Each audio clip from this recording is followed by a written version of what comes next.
할렐루야. 오늘 주님의 은혜가 기도의 자리에, 삶의 자리에 가득하시기를 주의 이름으로 축복합니다.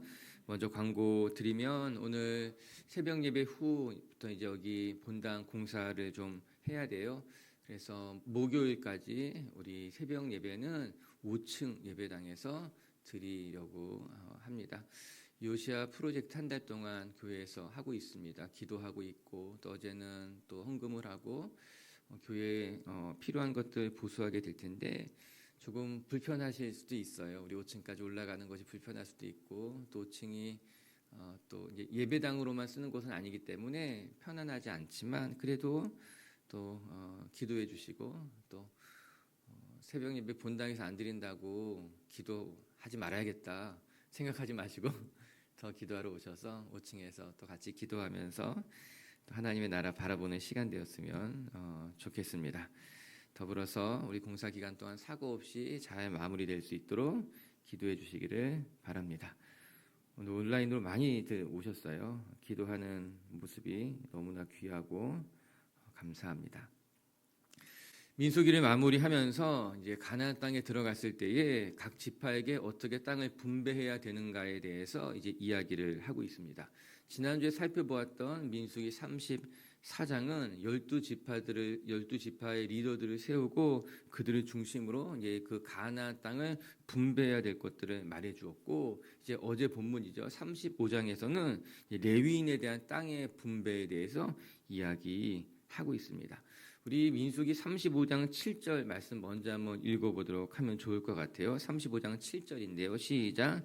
너희가 레위인에게 모두 48성읍을 주고 그 초장도 함께 주되. 지난주 살펴본 것 같이 12지파에게는 땅을 기업으로 나눠주었지만 레위 사람들에게는 땅을 기업으로 주지 않고 48개의 성읍과 그 성읍 주변에 있는 초장을 주어서 이제 목조지를 주어서 그곳에 거하게 했다라고 하는 것입니다. 이는 두 가지 중요한 의미를 가지고 있는데 먼저는 레위인들은 땅을 경작하는 일을 하면서 살아갈 것이 아니라 하나님을 직접적으로 섬기는 일을 하며 살아가야 된다고 말씀하신 거예요. 이것이 레위인의 사명입니다. 레위인은 땅에서 농사 지으며 살 것이 아니라 이스라엘 백성들을 하나님께로 인도하는 일을 하면서 살아가는 것, 그것이 레위인들이 살아가야 할 삶의 모습, 사명이라고 하는 것입니다. 그리고 두 번째는 하나님의 성수를 지키며 살아가는 사람들은 하나님만을 바라보며 살아가야 된다는 거예요. 즉 하나님이 그들의 상급이고 보상이 될 것이니 세상 바라보면서 살아가지 말고 하나님이 너희를 지키고 돌본다는 것을 기억하라라고 하는 것입니다. 이것이 레위인들에게 48개 성읍을 주시면서 하나님이 깨닫게 하시는 아주 중요한 사명이고 목적이라고 하는 것이에요. 그리고 신약에 와서 베드로 사도는 우리 모두가 하나님 나라의 레위인이며 제사장임을 말해주고 있습니다. 그렇기 때문에 이제 교회에 와서 하나님 앞에 예배하는 우리들은 이 땅을 내 기업으로 삼고 살아가는 것이 아니라 하나님을 우리의 기업으로 삼고 살아가는 것이 마땅하다라고 하는 거예요. 더 나가서 우리의 상급도 역시 하나님이시며 우리가 해야 하는 일들도 이 세상의 모든 사람들을 하나님께로 인도해 가는 레위인들과 같은 일을 하는 것이 하나님의 백성된 우리들의 사명이라고 하는 것입니다. 오늘도 새벽에 나와 기도하는 여러분들을 축복하며 기억하시길 바랍니다. 여러분, 우리의 사명은 이 세상 속에서 하나님을 알지 못하는 사람들을 하나님께로 인도해가는 제사장의 사명이 우리에게 있다는 것을 기억하고 더 나가서 우리의 상급도 하나님이시기에 하나님만 바라보고 하나님만 의지하며 하나님이 우리를 돌보실 것을 기억하는 분들 되시기를 주님의 이름으로 축복합니다.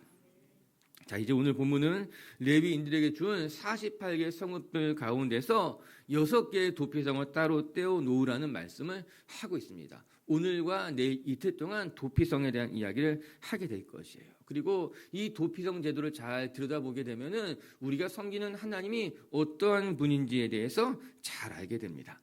도피성을 통해서 하나님의 성품과 하나님이 다스리시고자 하는 하나님 나라는 어떠한 모습이어야 하는지에 대해서 우리가 살펴볼 수 있게 될 거예요. 오늘 같이 말씀 묵상하면서 우리의 피난처 되신 하나님을 바라보시고 그 하나님만 의지할 것을 다짐하는 시간이 되시기를 주님의 이름으로 축복합니다. 첫 번째 말씀을 통해 배우는 것, 우리 하나님 어떠한 분인가, 우리에게 도피성과 같은 분임을 오늘 본문이 말씀해주고 계신 거예요. 우리 10절과 11절의 말씀 같이 한번 읽어보도록 하겠습니다. 시작. 이스라엘 자손에게 말하여 그들에게 이르라. 너희가 요단강을 건너 가나안 땅에 들어가거든 너희를 위하여 성읍을 도피성으로 정하여 부지 중에 살인한 자가 그리로 피하게 하라. 아멘. 여기서 도피성에 대한 이야기에 두 가지 눈여겨볼 것이 있는데, 하나는 도피성을 반드시 만들어라 말씀하시는 거예요. 너희가 가나안 땅에 들어가거든 그곳에서 도피성을 만들어야 된다는 것이고, 두 번째는 그 도피성의 이유가 목적이 무엇인가, 부지 중에 살인한 사람들을 피할 수 있게 숨길 수 있게 하는 제도라고 하는 것입니다. 먼저는 도피성 제도는 매우 독특한 것이었어요. 부지 중에 살인한 사람들이 공정한 심판을 받을 때까지 피할 수 있는 장소를 마련해 두고, 누구든지 그 도피성으로 피하게 되면은 그가 재판을 받을 때까지는 보호해 주라라고 하는 것입니다. 그 당시 문화 속에서도 찾아볼 수 없는 매우 독특한 제도이고, 또한 다른 민족들 가운데서도 도피성과 같은 장소, 그런 제도는 살펴보기 어렵다고 말합니다. 하나님이 정하신 하나님의 성품을 담은 매우 독특하고 특별한 방법이었다라고 하는 것입니다. 그 내용을 들여다보면 더 신박합니다. 하나님이 도피성을 만드는 데 있어서 어떻게 만들라고 하셨습니까? 너희가 요단강을 건너가거든 요단강 건너간 곳에 세 곳을 지정하고, 또 요단강 건너가기 전에 요단강 동편에 세 곳을 지정해서 만들라고 한 거예요. 그뿐만 아니라 이런 내용도 나옵니다. 신명기 19장이 도피성장이거든요. 신명기 19장 3절에는요 이런 말씀도 나와요. 같이 한번 이건 읽어볼게요. 시작. 내 하나님 여호와께서 내게 기업으로 주시는 땅 전체를 세 구역으로 나누어 길을 닫고 모든 살인자를 그 성으로 도피하게 해라. 이게 두 가지 내용인데, 하나는 너희들이 머문 땅을 크게 세 구역으로 나누어서 어디서든지 갈 수 있을 만한 거리에 도피성을 둘 것이며, 너무 멀리 두지 말고 균등하게 세 지역을 나누어서 동쪽에 셋, 서쪽에 셋. 그러나서 이렇게 이야기합니다. 그뿐만 아니라 그 도피성에 가는 길을 닫고, 이렇게 이야기하고 있어요. 도피성으로 도망갈 때에 그 가는 길이 불편하지 않게 그 도피성으로 가는 길을 잘 닦아 놓아라. 그래서 살인한 자가 그 성읍으로 도피할 수 있게 해라. 그렇게 이야기한 것 아니겠습니까? 참 재밌지 않아요? 성경에 이렇게 구체적으로 이야기하고 있다는 것이 저는 놀랍더라고요. 하나님께서 부지 중에 실수로 살인한 사람이 행여나 해코지를 당하지 못하도록 하루길에서 또 언제든지 달려갈 수 있는 그곳에, 그뿐만 아니라 그 가는 길을 어렵게 만들지 않고 잘 닦아놓는 것으로 말미암아 잘 피할 수 있게 만들어 놓은 것이 이 도피성의 모습이라고 하는 것이에요. 여러분, 우리 하나님은요 우리에게 피할 길을 내시되 그 피할 길로 찾아올 수 있도록 잘 만들어주시고, 누구든지 하나님 앞에 나아갈 때마다 환영하시는 분이 우리 하나님이라고 하는 것이에요. 그래서 하나님께서는 도피성을 만들 때 그냥 어떻게 형식적으로만 만들어두는 것이 아니라 실제적으로 도피성이 잘 활용될 수 있도록 어디서든지 갈 수 있게, 그리로 피하려고 한다면 잘 피해갈 수 있게 만들어주라라고 하는 것입니다. 가끔 보면요 형식적인 제도들처럼 느껴지는 것들이 있어요. 그냥 만들어 놓아도 그냥 폼으로만 만들어 놓는 것들이 있는 것처럼 느껴질 때가 있더라고요. 사람이 하는 일들은 그럴 수 있습니다. 그냥 눈요기처럼 만들어 놓는 거예요. 형식적으로만 만들어 놓게 되는 거예요. 죽은 제도와 같은 거죠. 그러나 하나님은 그렇게 하지 않으셨어요. 하나님이 도피성을 만들 때는, 하나님이 억울한 사람을 돌보실 때는 진짜 그 억울함을 피할 수 있도록 하나님은 철저하게 잘 만들어 놓고 그 길로 나와 피해 숨어 있어, 내가 너를 돌볼 거야 말씀하고 계시는 것이죠. 할렐루야. 그뿐만 아니라 또 두 번째는요, 하나님께서 이 도피성을 만든 이유가 부지 중에 살인한 자들을 돕기 위한 것이었다는 것이 중요합니다. 부지 중에 살인한 자라고 하는 것은 자기가 의도하지 않았는데 실수로 사람을 해했을 경우에 그 사람이 억울해하지 않도록 돌봐야 된다라고 하는 것입니다. 여러분, 우리가 살아가다 보면은 억울한 일을 당할 때가 있습니다. 내가 하지 않았는데 오해를 받기도 하고 또 그 오해 때문에 내가 큰 상처를 입기도 하고 아니 심지어는 상처만 입는 것이 아니라 실수로 잘못하지 않았는데 억울해서 큰 손해를 입는 경우도 있다라고 하는 거예요. 성경을 보면서 깨닫게 되는 것 중에 하나가 우리 하나님은 어떠한 분이신가? 우리가 살아가다 보면 이렇게 당하는 이런저런 억울한 일에 대해서 하나님은 반드시 신원을 갚아주신다라고 하는 것입니다. 우리가 억울한 일을 당해서 오해받기도 하고 손해보는 사람들을 하나님께서는 그냥 간과하지 아니하시고 억울한 사람들의 마음을 위로하시고 그 억울한 가운데 해를 당하지 않도록 보호하시는 분이 우리 하나님이라고 하는 거예요. 물론 악한 일을 행한 사람은 하나님은 철저하게 심판하십니다. 우리가 뒤에 두 번째 살펴볼 말씀이기도 해요. 그러나 억울하게 오해를 받고 그것으로 말미암아 누명을 쓰고 공격을 받는 사람들은 하나님이 철저히 보호하시고 돌봐주신다라고 하는 거예요. 그것이 하나님의 성품이고 오늘도 우리를 돌보시는 하나님의 모습이라고 하는 것입니다. 우리 말씀 한 점만 더 읽어볼까요? 시편 46편 1절인데요. 같이 한번 읽어볼게요. 시작.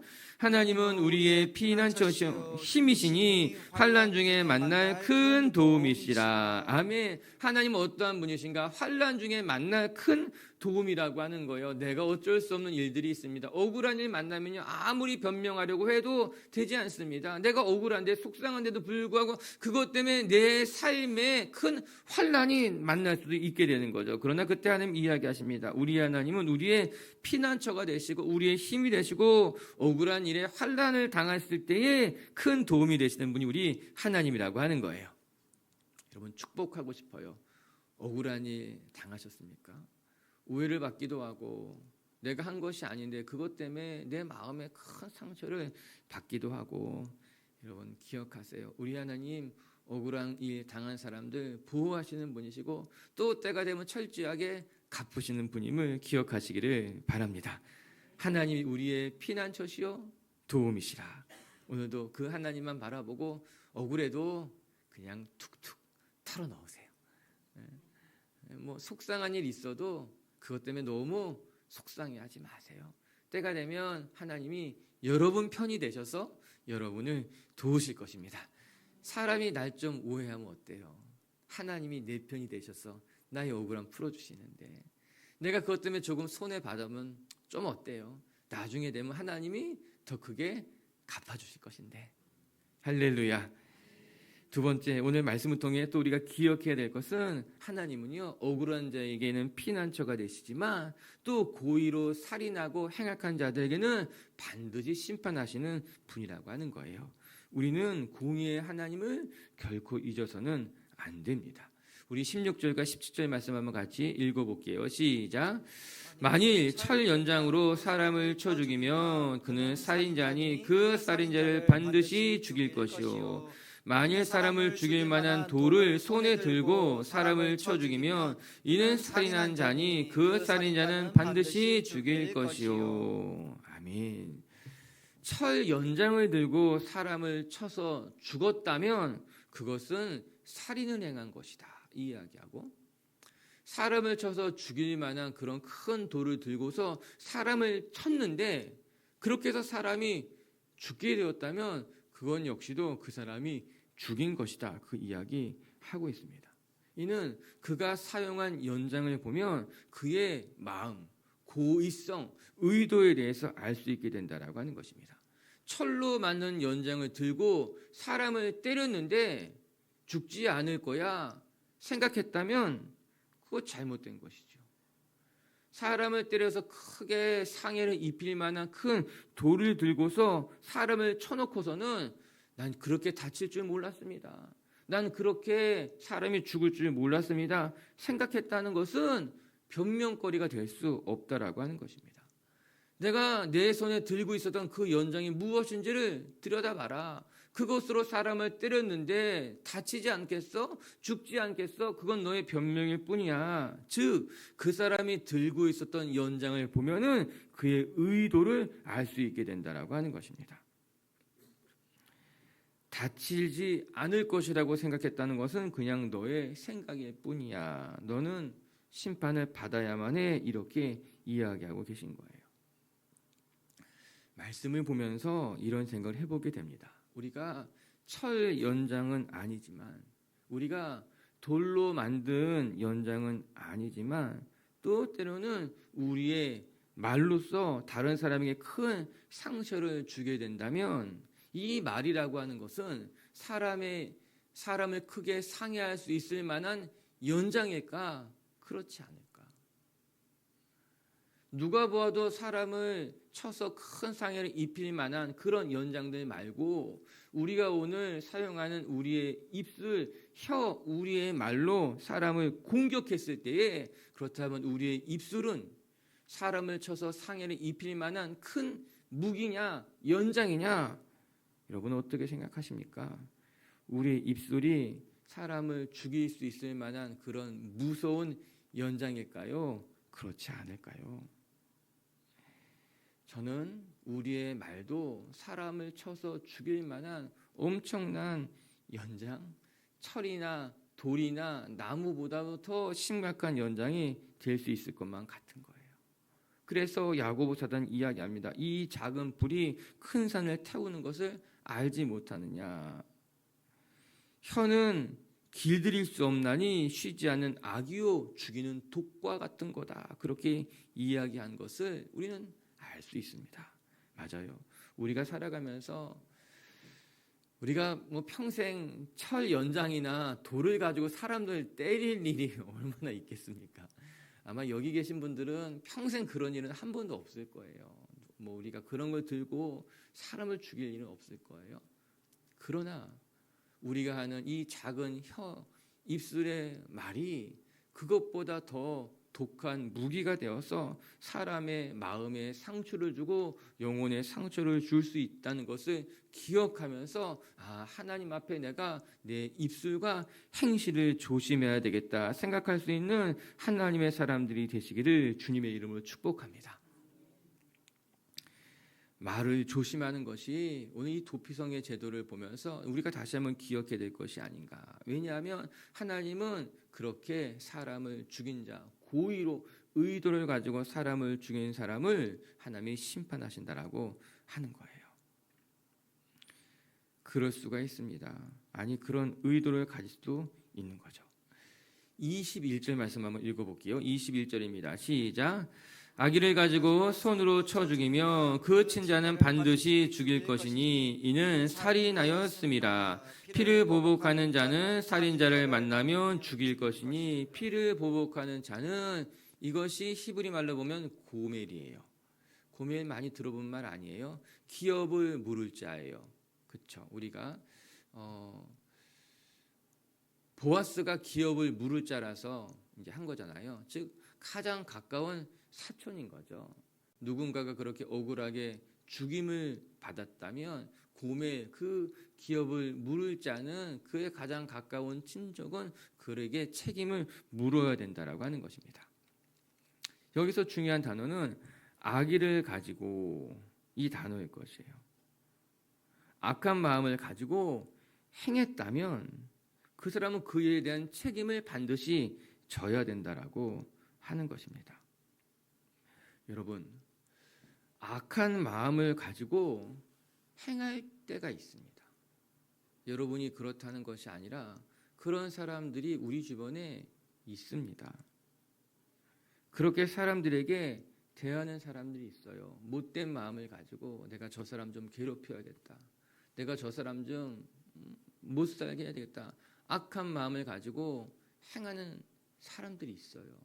오늘 말씀이 무엇이라고 말합니까? 그가 악의를 가지고 행했다면, 악한 마음을 가지고 행했다면 하나님이 그것을 지켜보고 계시고 있다는 것이죠. 사실 참 두려운 말씀이기도 할 것입니다. 우리가 세상 살아가면 내가 정말 못된 마음을 품고 누군가에게 악하게 행했다면 하나님 그것을 반드시 보고 계시고 그것에 대한 책임을 우리에게 묻게 될 것이다 말씀하시고 계시더라고요. 이 말씀 보면서 조심스러워지는 거예요. 행여나 내가 내 속에 못된 마음을 가지고 살아간 것은 없는가 점검하게 되는 것이죠. 사랑하는 빛의 교회 가족 여러분, 착하게 살아갑시다. 무슨 이렇게 조직 영화에 착하게 살자 뭐 그런 것은 아니지만 저는 우리 비추교회 식구들이 착한 성도님들, 착한 교회가 됐으면 좋겠습니다. 우리가 살아가면서 대단한 것 이루지 않아도 또 크게 성공하지 않아도 우리가 막 사람들에게 상처를 주며 또 어떤 해를 가하면서까지도 성공할 이유가 뭐 있겠는가? 잘 될 이유가 뭐 있겠는가? 그냥 우리 선한 마음을 가지고 우리 안에 있는 못된 생각이나 못된 마음들은 다 걷어내버리고 착하게 선하게 살아가면 하나님이 우리의 마음을 우리의 삶을 온전하게 지켜주실 줄로 믿습니다. 할렐루야. 우리 말씀 마치기 전에 15절 한 절 읽고 마칠게요. 15절입니다. 시작. 이 여섯 성읍은 이스라엘 자손과 타국인과 이스라엘 중에 거류하는 자의 도피성이 되리니 부지 중에 살인한 모든 자가 그리로 도피할 수 있으리라. 아멘. 이 도피성에 대한 설명을 하는 데 있어서 15절은 매우 중요한 구절이에요.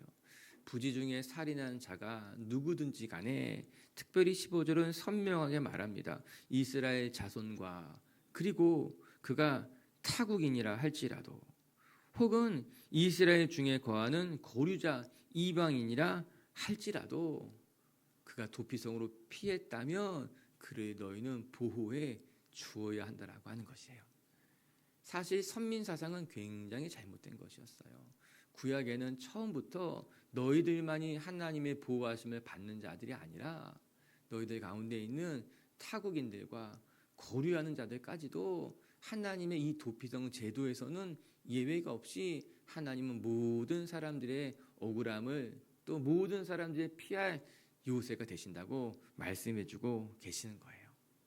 참 좋으신 하나님이시죠. 오늘도 그렇게 우리의 삶에 피할 바위가 되시고 우리에게 도피성이 되시는 그 주님만 바라보며 여러분의 삶의 자리를 정말 거룩하게 아름답게 지켜나가는 성도님들 되시기를 주님의 이름으로 축복합니다.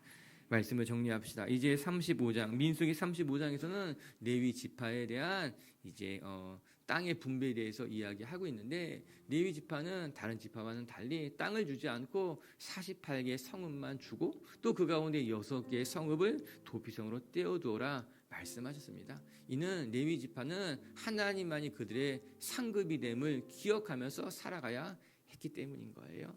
오늘날 하나님을 믿는 우리 모두가 레위 지파 또 제사장 지파인 줄로 믿습니다.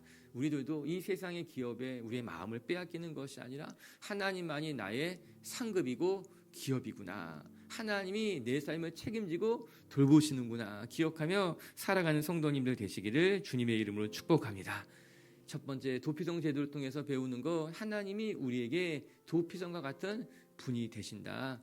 라고 하는 거예요. 오늘도 부지 중에 살인한 자를 피신케 하시는 하나님, 억울한 일을 당하는 자에게 도피성이 되시는 그 하나님을 바라보면서 늘 하나님께 피하고 숨고 하나님의 보호하심 속에 살아가는 성도님들 되시기를 주님의 이름으로 축복합니다. 두 번째, 그러나 고의로 살해한 사람에 대해서는 하나님 반드시 심판하신다라고 하는 거예요. 오늘도 우리 마음속에 잘못된 의도가 없는지 부끄러운 이 마음은 없는지 잘 살펴보시고 늘 하나님 안에서 선하고 착하게 바르게 살아갈 줄 아는 우리가 되시기를 주님의 이름으로 축복합니다. 같이 함께 기도합시다.